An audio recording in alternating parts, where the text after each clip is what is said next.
কি খেলাটাই না দেখাচ্ছে শাকিব খানের দল ঢাকা ক্যাপিটালস।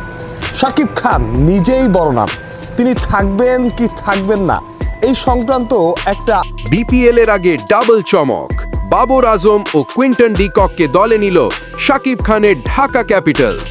বিপিএল এর মঞ্চে শুরু হয়ে গেছে তারকা শিকারের হুল্লোড়। সব দল যেখানে এখনো পরিকল্পনা করছে, সেখানেই সবাইকে চমকে দিয়ে বড় ঘোষণা দিল শাকিব খানের দল ঢাকা ক্যাপিটালস। বাংলাদেশ প্রিমিয়ার লিগের দ্বাদশ আসর মাঠে গড়াবে আগামী 30 ডিসেম্বর আর শেষ হবে 7 ফেব্রুয়ারি। তবে টুর্নামেন্ট শুরুর আগেই ঢাকা ক্যাপিটালস দিয়েছে এমন এক ডাবল সারপ্রাইজ, যা নিয়ে সরগরম পুরো ক্রিকেট দুনিয়া।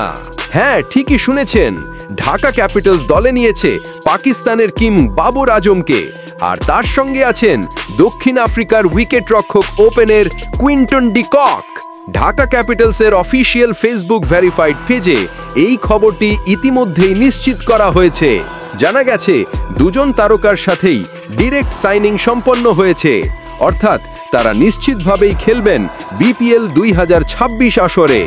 একজন বিশ্বের অন্যতম সেরা ব্যাটসম্যান বাবর আজম, আর অন্যজন টি-20 ক্রিকেটের মার্কাগারি ওপেনার কুইন্টন ডি কক।